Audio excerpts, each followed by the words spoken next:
One of the problems with recruiting for investment banking is not the knowledge or skills you acquire, but the access to talk with real investment bankers to put your best foot forward.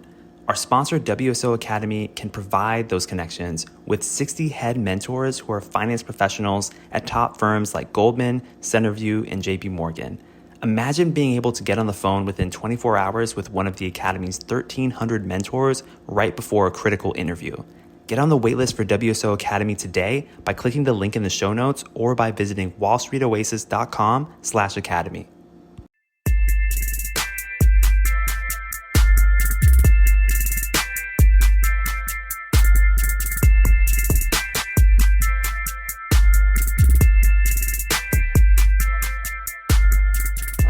All right. Welcome to Investment Banking Insights. This is the only show dedicated to helping you learn both the technical and non-technical aspects of the investment banking process.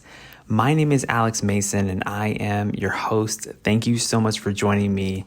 I want to talk to you today about the final step of doing a precedent transactions analysis. We've talked about gathering data, selecting your universe of comparable or precedent transactions, and spreading them, benchmarking the deals.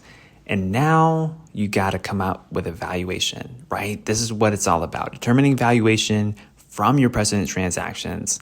And the good news is that once you've gotten this far in the process, it's pretty easy to kind of wrap things up. It's just a little bit of multiplication and looking at the right ratios. So what ratios should you look at? Well, some common ones are enterprise value to EBITDA, usually the last 12 months of EBITDA. So EV to EBITDA is just like very bread and butter ratio that you're going to see all the time. So get familiar with that one if you're not already. And then also equity value to net income. So equity value, this is like the amount of actual stock or shareholders' equity that exists. And net income is your profit, right? Now, if this is a publicly traded company, you might recognize this as a different form. You might recognize this as just the share price divided by the earnings per share or EPS. That's basically what you're looking at there.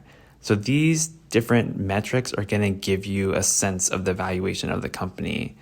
So you can look at that, put your precedent transactions together once you've benchmarked them. And then what you're going to do is calculate the mean and the median multiples in your set. And what that's going to do, it's going to help establish this initial range and also just look at what the middle of that range will be in your data set.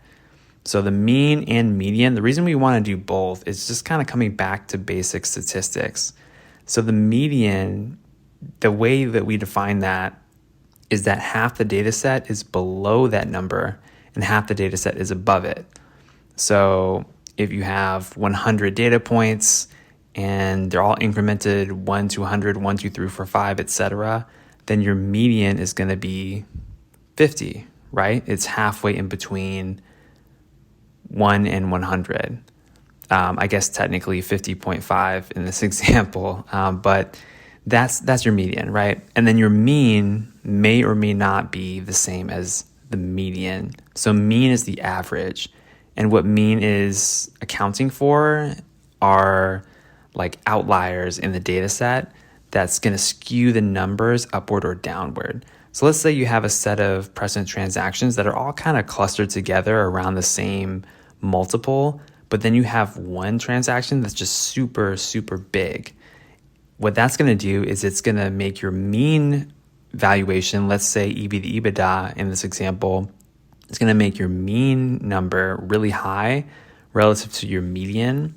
So you want to be able to capture both of those numbers.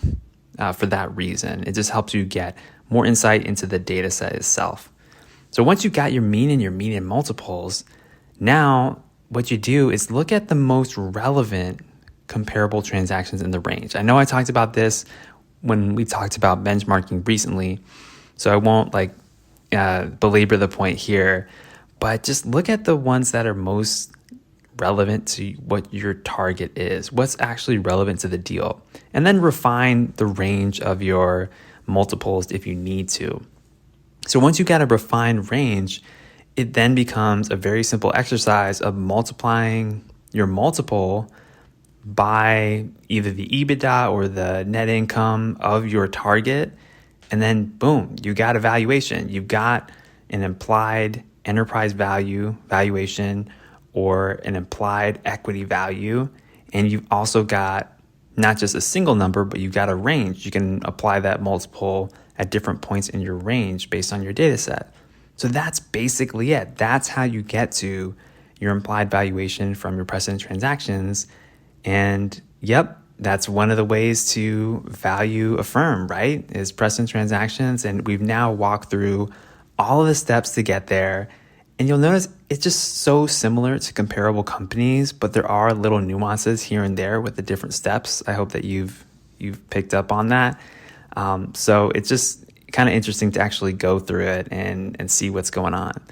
So that's what I got for you today here on Investment Banking Insights. I hope you're having an incredible day and an incredible week. And I know things here at Cornell are really heating up. We've got some finals coming up soon. So I've definitely got my heads in the books. But yeah, hope you're doing really well. Thank you so much for rating the show. Thank you so much for listening, for sharing with people who you think this will add value to. And thank you for reaching out on LinkedIn. I really appreciate it. All right. I'll see you next time. Bye.